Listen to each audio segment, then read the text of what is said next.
আসসালামু আলাইকুম, হাফিজ ব্লগে স্বাগতম। আজকে আমরা বানাবো বার্গার। সো বার্গার বানানোর জন্য আমরা এখানে নিয়ে নিয়েছি এখানে মেয়োনিজ নিয়ে নিয়েছি ঘরে বানানো। তো আপনারা ঘরে বানানো মেয়োনিজই নেবেন। এই যে, আর মেয়োনিজের রেসিপি আমি দেখাই দিয়েছি আপনাদের, আর চিকেন মেরিনেট করার রেসিপিটা আমি দিয়ে দিয়েছি আপনাদের। সো এই দুটো আমি করে রাখছি। এখন আমি পেঁয়াজ কাটছি, টমেটো কাটছি, আর এই যে হচ্ছে বার্গারের বান, আর এটা চিকেন বার্গার। তো আর এখানে নিয়েছি বাটার, তারপর আবার পরবর্তীতে দেখাচ্ছি, আপনারা দেখতে থাকেন। তো এখানে আমরা চুলা জ্বালাই নিছি। তো এখন আমরা দিয়ে দেবো বাটার। চুলাটা একটু হোক, গরম হোক, ততক্ষণ আমরা দিয়ে দেবো বাটার। একটু পরেই, ততক্ষণ আপনারা দেখতে থাকেন। তো এখন আমরা দিয়ে দেবো বাটার।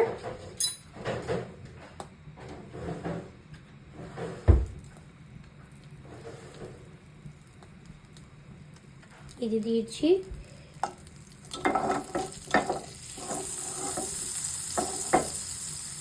আর বাটার দিয়ে চিকেনটাকে ভাজলে আরো ভালো লাগবে তেল দিয়ে ভাজার থেকে।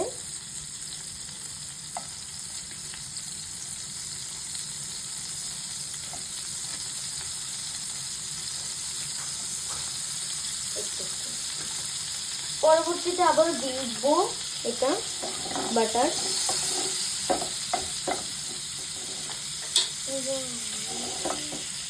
পরবর্তীতে আবার দেখো, এখন আমরা চিকেনটাকে দিয়ে দেবো। আমরা মেরিনেট করে রাখছিলাম, অনেকক্ষণ রাখছি। বিসমিল্লাহ। এটা আমরা এটাকে ভেজে নেব।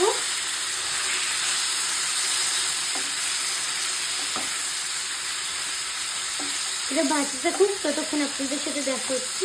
সবাই দেখতেই পাচ্ছেন আমি এখানে ভাজতেছি। অ্যান্ড বার্গারের মধ্যে লেটুস বাটার দিয়ে অনেক দরকার, বাট আমরা পাই নাই, তো দিবও না।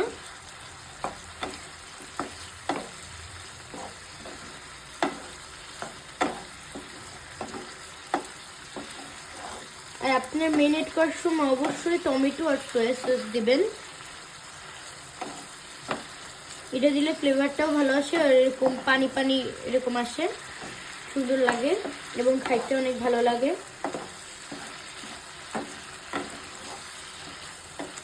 পরবর্তীতে আবার দেখাচ্ছি। তো গাইস দেখতেই পাচ্ছেন এখন আমি ভাজতেছি। আমি আরেকবার বাটার দিছিলাম, আর এটা যদি এরকমই কালার হয় অনেক সুন্দর লাগবে খাইতে। পরবর্তীতে আবার দেখাচ্ছি। তো আমাদের ভাজা হয়ে গেছে, আমরা এটাকে অফ করে নিছি চুলাটাকে। এখন আমরা এটাকে মেয়োনিজের মধ্যে ঢেলে দেবো, ততক্ষণ আপনাদের দেখাচ্ছি। তো এখন আমরা এই যে মেয়োনিজ নিয়ে নিচ্ছি, এখন আমরা এটার মধ্যে ঢেলে দেবো পুরোটুক।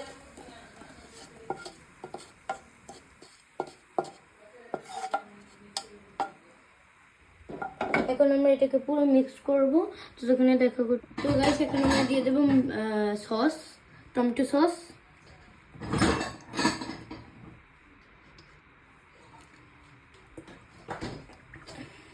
এখন আমরা এটাকে মিক্স করব, ততক্ষণ আপনাদের সাথে দেখা করতেছি।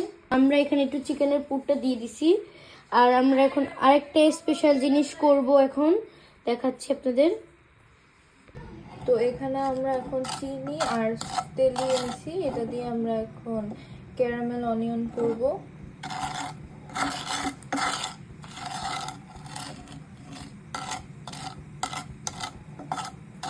এটা ভালোভাবে মেল্ট করে নিতে হবে।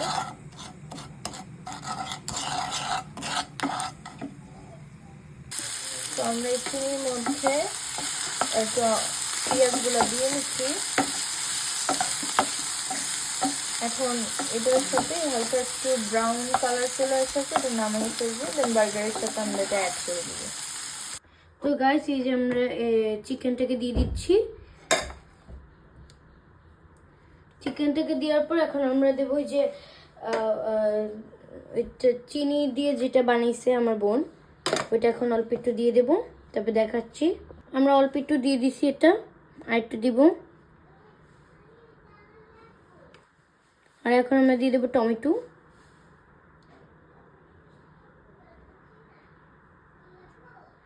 এটা দেওয়ার পর এখন আমরা চিজ দিয়ে দেবো, ততক্ষণে দেখাচ্ছি। এখন গাইস আমরা এইভাবে করে সবগুলো বানিয়ে ফেলবো। টমেটো দেবো, দেবো, করে সবগুলো বানাবো। ততক্ষণ আপনারা দেখতে থাকুন। তো গাইস, এই যে আমাদের বার্গার বানানো হয়ে গিয়েছে সবগুলো। তো দেখতেই পাচ্ছেন বার্গারটা বানানো অনেক সহজ, আপনারাও বাসায় বানাতে পারেন। সো আজকের জন্য আসসালামু আলাইকুম। সবাই ভালো থাকবেন, সুস্থ থাকবেন, আমাদের সাথে থাকবেন। আসসালামু আলাইকুম।